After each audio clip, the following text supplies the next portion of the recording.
Have you read? Okay, fine.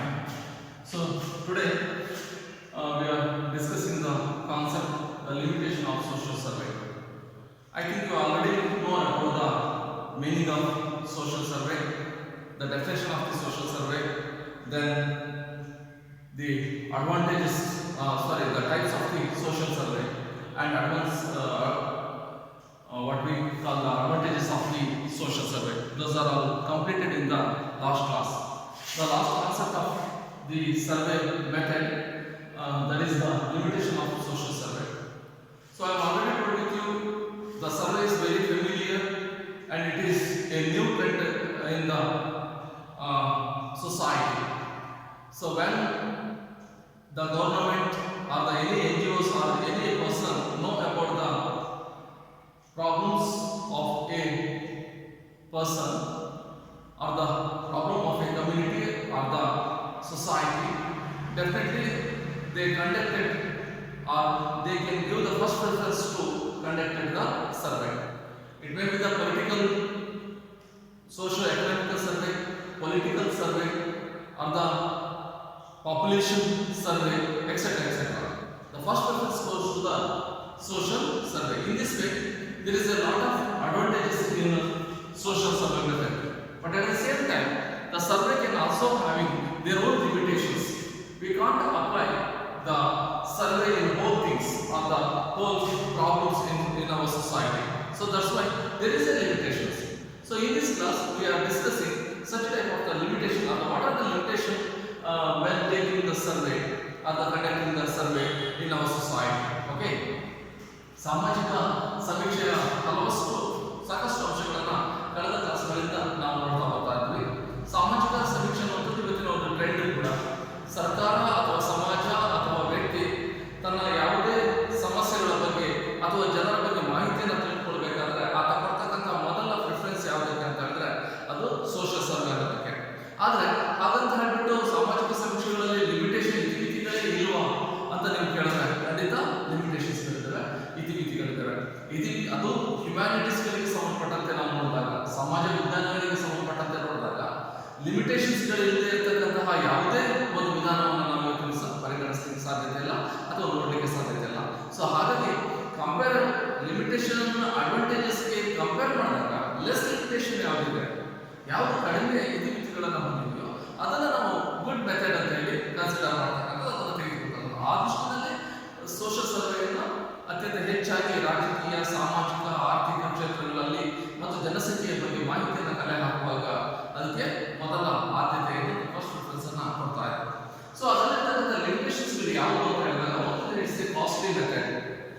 The social survey it is very costly method because the survey need A lot of man power, money at the time also. Man power, money. So ಸಾಮಾಜಿಕ ಸಮೀಕ್ಷೆ ಒಂದು ದುಬಾರಿಯಾದಂತಹ ವಿಧಾನ ಅಂತಾನೆ ಹೇಳಬೇಕಾಗ್ತದೆ.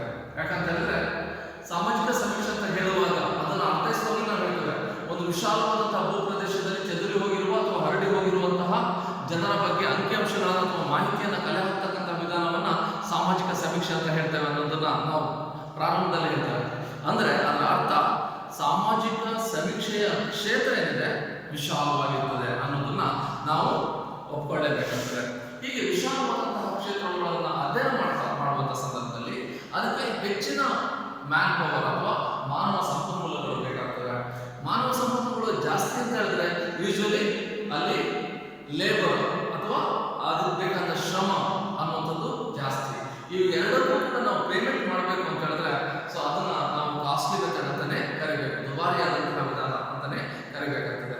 So ಇಲ್ಲಿ ಸಮೀಕ್ಷೆ ಅನ್ನುವಂಥದ್ದು ವಿಸ್ತೃತ ಕ್ಷೇತ್ರದಲ್ಲಿ ನಡೆಯುವುದರಿಂದಾಗಿ ಅಧಿಕ ಮಾನವ ಸಂಪನ್ಮೂಲಗಳಲ್ಲಿ ಒಬ್ಬ ಮೇನ್ ರಿಸರ್ಚರ್ ಅಂತ ಒಬ್ಬ ಇರ್ತಾನೆ, ಮುಖ್ಯ ಸಂಶೋಧಕರು ಅಂತ ಒಬ್ಬ ಇರ್ತಾನೆ. ಆತನ ಅಡಿಯಲ್ಲಿ ತರಬೇತಿ ಹೊಂದಿದಂತಹ ಅಸಿಸ್ಟೆಂಟ್ ರಿಸರ್ಚರ್, ಟ್ರೈನ್ಡ್ ಅಸಿಸ್ಟೆಂಟ್ ರಿಸರ್ಚರ್ಗಳಿದ್ದರೆ ಅವರ ಅವಶ್ಯಕತೆಗಳಿರ್ತವೆ. ಅಲ್ಲಿ ಮಾಡ್ತಕ್ಕಂತಹ ಲೇಬರ್ಗಳು ಬೇಕಾಗ್ತಾರೆ.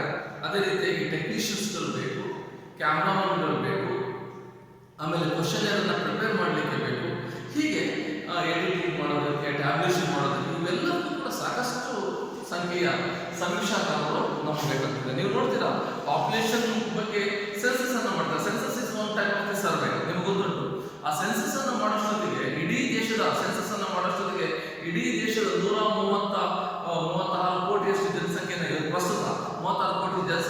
ಅಧ್ಯಯನ ಮಾಡಬೇಕಾದ್ರೆ ಕನಿಷ್ಠ 1 ಕೋಟಿಯಷ್ಟು ಮಾನವ ಸಂಪನ್ಮೂಲಗಳನ್ನ ಇಡೀ ಭಾರತದಲ್ಲಿ ಹಾಕೊಳ್ತಾರೆ. ಅಷ್ಟು ಜನಗಳು ಸುಮಾರು 15 ದಿವಸಗಳ ಕಾಲ ರಾತ್ರಿ ಹಗಲು ಎನ್ನದೇ ಮಾಹಿತಿಯನ್ನು ಕೊಡ್ತಾರೆ. ಆದ್ರೆ ಆ ಮಾಹಿತಿಗಳು ಸರಿಯಾದಂತ ಕಾರ್ಯರೂಪಕ್ಕೆ ಅಥವಾ ಅದನ್ನ ವಾಸ್ತವ ಅಂಕಿಅಂಶಗಳಂತ ಹೇಳ್ಬಿಟ್ಟು ಅದನ್ನ ಪಬ್ಲಿಷ್ ಮಾಡ್ಬೇಕಾದ್ರೆ ಕನಿಷ್ಠ 2 ವರ್ಷಗಳು ತೆಗೆದುಕೊಳ್ತಾರೆ. ಕನಿಷ್ಠ 2 ವರ್ಷಗಳು ತೆಗೆದುಕೊಳ್ತಾರೆ ಅಂತ ಹೇಳಿದ್ರೆ ಯೋಚನೆ ಮಾಡಿ. ಇಷ್ಟೊಂದು ಮಾನವ ಸಂಪನ್ಮೂಲಗಳನ್ನ ಹಾಕೊಂಡಾಗ ಸಹಜವಾಗಿ ಅವುಗಳಿಗೆ ಪೇಮೆಂಟ್ಗಳನ್ನ ಸಂಬಳಗಳನ್ನ ಕೊಡಬೇಕಾಗ್ತದೆ. ಸೊ ಅದಕ್ಕೆ ಬೇಕಾದಂತಹ ಎಲ್ಲರಿಗೂ ಕೂಡ ಅವರವರ ಗ್ರೇಡ್ಗಳಿಗೆ ಅವರ ಸ್ಟೇಟಸ್ಗಳಿಗೆ ಅನುಗುಣವಾಗಿ ಅವರಿಗೆ ಒಂದು ರೆಮ್ಯುನರೇಷನ್ ಅಥವಾ ಸ್ಯಾಲರಿ ಅಥವಾ ಒಂದು ಇನ್ಸೆಂಟಿವ್ಸ್ಗಳನ್ನ ನಾವು ಫಿಕ್ಸ್ ಮಾಡಬೇಕಾಗ್ತದೆ. ಹಾಗಾಗಿ ಇದು ಒಂದು ಸಮಸ್ಯೆಗಳಾಗ್ತಾ ಇದ್ದಾವೆ. ಹಾಗೆಯೇ ಇವರಲ್ಲಿಯೂ ಕೂಡ ಕೆಲವು ಸರಿ ಹೊಂದಾಣಿಕೆ ಇದ್ದಾಗ ಮಾತ್ರ, ಕೋಆರ್ಡಿನೇಷನ್ ಇದ್ದಾಗ, ಕೋಆಪರೇಷನ್ ಇದ್ದಾಗ ಟೆಕ್ನಿಷಿಯನ್ಸ್ಗಳು, ಅಸಿಸ್ಟೆಂಟ್ ರಿಸರ್ಚರ್ ಮತ್ತೆ ಮೇನ್ ರಿಸರ್ಚರ್ ಇವುಗಳ ನಡುವೆ ಒಂದು ಹೊಂದಾಣಿಕೆಗಳಿದ್ದಾಗ ಅವರ ಯೋಚನೆಗಳಿಗೆ ಸಂಬಂಧಪಟ್ಟಂತೆ ಅಥವಾ ಕಾರ್ಯವಿಧಾನಕ್ಕೆ ಸಂಬಂಧಪಟ್ಟಂತೆ ಹೊಂದಾಣಿಕೆಗಳಿದ್ದಾಗ ಕೆಲಸ ನಡೀತದೆ.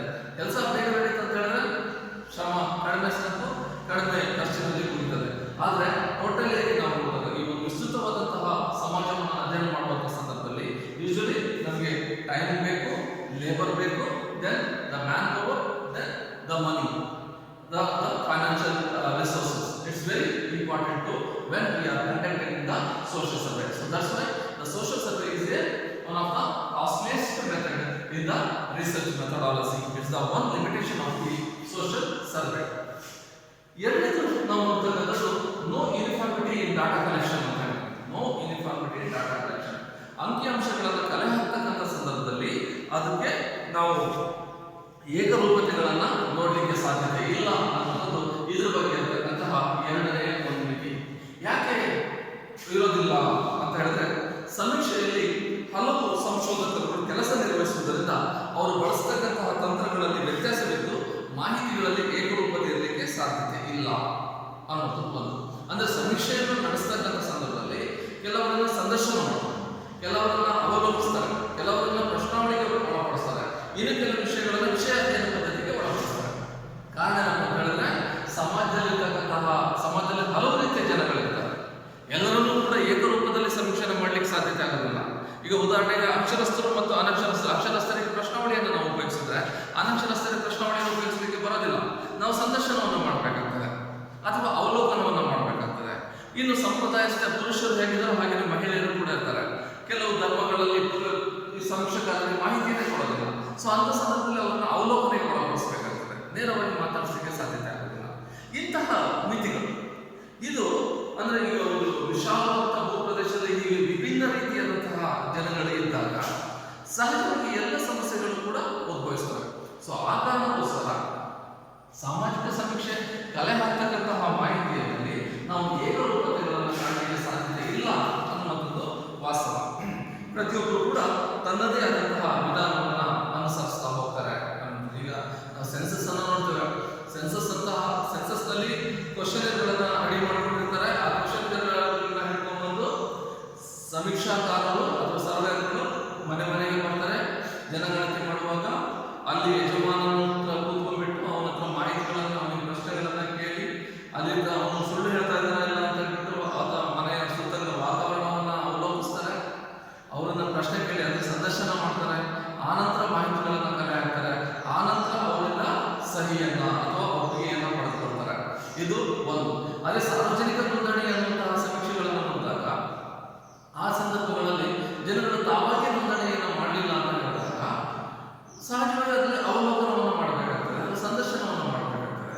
ಸೊ ಈ ರೀತಿಯಾದಂತಹ ಬೇರೆ ಬೇರೆ ವಿಧಾನಗಳನ್ನು ಸಂಶೋಧಕ ತನ್ನ ಸಂಶೋಧನೆಯಲ್ಲಿ ಬಳಸೋದ್ರಿಂದಾಗಿ ಸಂಶೋಧಕರೆಲ್ಲರೂ ಕಲೆ ಹಾಕ್ತಕ್ಕಂತಹ ಮಾಹಿತಿಗಳಲ್ಲಿ ಏಕರೂಪತೆ ಅನ್ನುವಂಥದ್ದು ಕಾಣಲಿಕ್ಕೆ ಸಾಧ್ಯತೆ ಇಲ್ಲ ಅನ್ನುವಂಥದ್ದು ಇದರ ಎರಡನೇ ಒಂದು limitations. No uniformity in data collection. In third one is a long time process. Survey is long time process. It is one of the demerits or the limitation of the social survey. Because you know the society ಅಥವಾ ಸಮಾಜ ಅನ್ನುವಂಥದ್ದು ವಿಶಾಲವಾದದ್ದು. So ಇಲ್ಲಿ ಯಾವುದೇ ಘಟನೆಗಳು ಅಥವಾ ಸಮಸ್ಯೆಗಳು ತತ್ಕ್ಷಣದಲ್ಲಿ ಸೃಷ್ಟಿಯಾಗಿರೋದಿಲ್ಲ. ತಕ್ಷಣದಲ್ಲಿ ಪರಿಹಾರಗಳನ್ನು ಕೊಡಲಿಕ್ಕೆ ಕೂಡ ಸಾಧ್ಯ ಆಗುತ್ತೆ. ಯಾಕಂತ ಹೇಳಿದ್ರೆ ಸಾಮಾಜಿಕ ಸಮೀಕ್ಷೆ ಅಂತಕ್ಕಂಥದ್ದು ಅದೊಂದು ದೀರ್ಘಕಾಲದ ಪ್ರೋಸೆಸ್. ನಾನು ಆಗ್ಲೇ ಹೇಳಿದೆ, ಜನಗಣತಿಯನ್ನ ಅಥವಾ ಸೆನ್ಸಸ್ ಅನ್ನ ಮಾಡ್ತಕ್ಕಂಥ ಸಂದರ್ಭದಲ್ಲಿ ಸುಮಾರು 15 ದಿವಸಗಳ ಗಡುವನ್ನು ಕೊಟ್ಟಿರ್ತಾರೆ. ಆ 15 ದಿವಸಗಳಲ್ಲಿ ಕೋಟ್ಯಾಂತರ ಜನ ಸರ್ವೇಯರ್ ಅಥವಾ ಸಮೀಕ್ಷಾಕಾರರು ಇಡೀ ಭಾರತದ ಎಲ್ಲರನ್ನು ಕೂಡ ಮೀಟ್ ಮಾಡ್ತಾರೆ, ಅವರಿಂದ ಮಾಹಿತಿಯನ್ನು ಕಲೆ ಹಾಕ್ತಾರೆ. ಆದರೆ ಅವರು ಅವರ ಡಾಟಾವನ್ನು ಫೈನಲೈಸ್ ಮಾಡಲಿಕ್ಕೆ ಅವರು ತೆಗೆದುಕೊಳ್ತಕ್ಕಂಥದ್ದು ನಿಯರ್ಲಿ 2 years, ಕನಿಷ್ಠ 2 ವರ್ಷಗಳು. ಯಾಕಂದ್ರೆ ಆ ಪ್ರೋಸೆಸ್ನಲ್ಲಿ ಕಲೆ ಹಾಕಿದಂತಹ ಮಾಹಿತಿಗಳನ್ನ ಕಲೆ ಹಾಕಲಿಕ್ಕೆ 15 ದಿವಸ, ಅದರ ನಂತರ ಅದನ್ನ ತಾಲೂಕು ಲೆವೆಲ್ಗಳಲ್ಲಿ ತಹಶೀಲ್ದಾರ್ ಆಫೀಸಿಗೆ, ರೆವಿನ್ಯೂ ಡಿಪಾರ್ಟ್ಮೆಂಟ್ಗೆ ಹೊತ್ತಾಕ್ತಾರೆ. ಅಲ್ಲಿ ಅದನ್ನ ಫೈನಲೈಸ್ ಆಗಿಬಿಟ್ಟು ಅದನ್ನ ಪಬ್ಲಿಷ್ ಮಾಡ್ತಾರೆ. ಅಲ್ಲಿ 15 ದಿವಸಗಳ ಟೈಮನ್ನು ಕೊಡ್ತಾರೆ, 30 days ಟೈಮನ್ನು ಕೊಡ್ತಾರೆ. ಈ 30 days ಟೈಮಲ್ಲಿ ಯಾರಾದರೂ ಅಬ್ಜೆಕ್ಷನ್ಸ್ಗಳಿದ್ರೆ ಅಬ್ಜೆಕ್ಷನ್ ಫೈಲ್ ಮಾಡ್ಬೋದು. ಆ ಅಬ್ಜೆಕ್ಷನ್ನ ಇನ್ ಕೇಸ್ ಅಬ್ಜೆಕ್ಷನ್ಗಳು ಬಂದು ಅಂತ ಹೇಳಿದ್ರೆ ಮತ್ತೆ ಪುನಃ ಅದನ್ನ ವೆರಿಫಿಕೇಶನ್ ಮಾಡಬೇಕಾಗ್ತದೆ, ಅದು ಸರಿನೋ ತಪ್ಪು ಅನ್ನುವಂಥದ್ದು. It's take a time 2 or 3 months. So nearly 6 months taluk ಲೆವೆಲ್ನಲ್ಲಿ. ದೆನ್ ದ ತಹಶೀಲ್ದಾರ್ ಅಥವಾ ತಾಲೂಕಿನಿಂದ ಜಿಲ್ಲಾ ಮಟ್ಟಕ್ಕೆ ಅದನ್ನು ಹೊತ್ತಾಕ್ತಾರೆ. ಜಿಲ್ಲಾ ಮಟ್ಟದಲ್ಲಿ ಇಡೀ ಜಿಲ್ಲೆಯಲ್ಲಿ ಇರ್ತಕ್ಕಂಥ ಎಲ್ಲ ತಾಲೂಕುಗಳನ್ನ ಮತ್ತೆ ಪುನಃ ಅವರ ಕ್ಯಾಟಗರಿ ಅದನ್ನೆಲ್ಲ ಡಿವೈಡ್ ಮಾಡ್ಕೊಂಡು ಬಂದು ಎಲ್ಲದಕ್ಕೂ ಸೇರಿಸ್ತಾ ಹೋಗ್ತಾರೆ. So it's take more than 6 months. ಅಲ್ಲಿ ಮತ್ತೆ ಪುನಃ ಒಂದು 6 ತಿಂಗಳಾಗ್ತದೆ, ಮತ್ತೆ ಅದನ್ನು ಪಬ್ಲಿಷ್ ಮಾಡ್ತಾರೆ. ಸೊ ಅದ್ರ ಮೇಲೆ ಮತ್ತೆ ಕಂಪ್ಲೇಂಟ್ಗಳಿದ್ರೆ ಅಥವಾ ಎನ್ಕ್ವೈರಿಗಳಿಗೆ ಮತ್ತೆ ಡೇಟನ್ನು ಫಿಕ್ಸ್ ಮಾಡ್ತಾರೆ. ಆ ನಂತರದಲ್ಲಿ ಅದನ್ನ ಸ್ಟೇಟ್ಗೆ ಹೊತ್ತಾಕ್ತಾರೆ, ಸ್ಟೇಟ್ ಅಥವಾ ರಾಜ್ಯ ಸರ್ಕಾರಗಳಿಗೆ ಹೊತ್ತಾಕ್ತಾರೆ. ರಾಜ್ಯ ಸರ್ಕಾರಗಳಲ್ಲಿ ಅಲ್ಲಿರ್ತಕ್ಕಂಥ ಸಮಿತಿ ಮತ್ತೆ ಪುನಃ ಅದನ್ನು ಪರಿಶೀಲನೆ ಮಾಡಿಬಿಟ್ಟು ಇರ್ತಕ್ಕಂಥ ಈಗ ಕರ್ನಾಟಕದಲ್ಲಿ 30 ಜಿಲ್ಲೆಗಳ ಎಲ್ಲ ಜನರ ಅದನ್ನು ಕನ್ಸಲ್ಟೇಟ್ ಮಾಡ್ತಾರೆ. ಆ ನಂತರ ಅದನ್ನು ಸೆಂಟ್ರಲ್ಗೆ ಹೊತ್ತಾಕ್ತಾರೆ. ಸೆಂಟ್ರಲ್ನಲ್ಲಿ ಇರ್ತಕ್ಕಂಥ 30 ರಾಜ್ಯಗಳು, ಕೇಂದ್ರಾಡಳಿತ ಪ್ರದೇಶಗಳ ಎಲ್ಲದನ್ನು ಕೂಡ ಕೇಂದ್ರೀಕರಿಸಿಬಿಟ್ಟು ಅದನ್ನು ಮತ್ತೆ ಸಾಲ್ವ್ ಮಾಡಲಿಕ್ಕೆ ಕೂತ್ಕೊಳ್ತಾರೆ. ಇದೆಲ್ಲ ಪ್ರೋಸೆಸ್ ಆಗೋಷ್ಟೊತ್ತಿಗೆ ನಿಯರ್ಲಿ 2 years ಆಗ್ತಾ ಹೋಗ್ತದೆ. After the 2 years we can give the information about the population, total population, rate of birth rate, death rate, migration, per capita income, national income, then the other what we know the other questions, ಅದರಲ್ಲಿ ಇರ್ತಕ್ಕಂಥ ಇತರ ಪ್ರಶ್ನೆಗಳು ನಾವೇನು ಅಂದ್ಕೊಂಡಿರ್ತಾರೆ ಆ ಎಲ್ಲ ಪ್ರಶ್ನೆಗಳಿಗೂ ಕೂಡ ಒಂದು ಅಂಕಿಅಂಶಗಳನ್ನು ಸಿದ್ಧ ಮಾಡಿ ಕೊಡ್ತಾ ಹೋಗ್ತಾರೆ. ಸೊ ಇಷ್ಟೆಲ್ಲ ಆಗ್ತಕ್ಕಂಥದ್ದು ಸಮೀಕ್ಷೆ ಅನ್ನುವಂಥದ್ದು ಲಾಂಗ್ ಟೈಮ್ ಪ್ರೋಸೆಸ್. ಆದರೆ ಆಧುನಿಕ ಸಮಾಜದಲ್ಲಿ ಯಾವೊಬ್ಬ ವ್ಯಕ್ತಿ ಅಥವಾ ಒಂದು ಇನ್ಸ್ಟಿಟ್ಯೂಷನ್ ಅಥವಾ ಸರ್ಕಾರಗಳು ಅಥವಾ ಬೇರೆ ಯಾವುದಾದ್ರು NGOಗಳು ಇಷ್ಟೊಂದು ದೀರ್ಘಕಾಲ ಮಾಹಿತಿಗಾಗಿ ಕಾಯೋದಿಲ್ಲ. ಯಾಕಂತ ಹೇಳಿದ್ರೆ ಸಮೀಕ್ಷೆ ಅನ್ನುವಂಥದ್ದು ಎಲ್ಲ ಸಂದರ್ಭದಲ್ಲೂ ಕೂಡ ಏಕರೂಪದಲ್ಲಿ ಇರ್ತದೆ ಅಂತ ಹೇಳಲಿಕ್ಕೆ ಸಾಧ್ಯತೆ ಇಲ್ಲ. ಕಾಲದಿಂದ ಕಾಲಕ್ಕೆ ಸಮಸ್ಯೆಗಳು ಬದಲಾಗ್ತಾ ಹೋಗ್ತವೆ. ಇವತ್ತು ಇದ್ದಂತಹ ಸಮಸ್ಯೆ ನಾಳೆ ಸಮಸ್ಯೆ ಆಗಿರ್ಬೇಕಾಗಿಲ್ಲ. ಅಂದ್ರೆ ನಾವು ಇವತ್ತು ಸಮಸ್ಯೆ ಸೃಷ್ಟಿ ಆಯ್ತು ಅಂತ ಹೇಳ್ಬಿಟ್ಟು ಸಮೀಕ್ಷೆ ಮಾಡಲಿಕ್ಕೆ ನಾವು ಕ್ರಮ ಕೈಗೊಂಡ್ರೆ ಅಥವಾ ವರದಿ ಬರೋಷ್ಟೊತ್ತಿಗೆ ಆ ಸಮೀಕ್ಷೆಯ ವರದಿ ಬರೋಷ್ಟೊತ್ತಿಗೆ ಆ ಸಮಸ್ಯೆಯೇ ಆಗಿರೋದಿಲ್ಲ.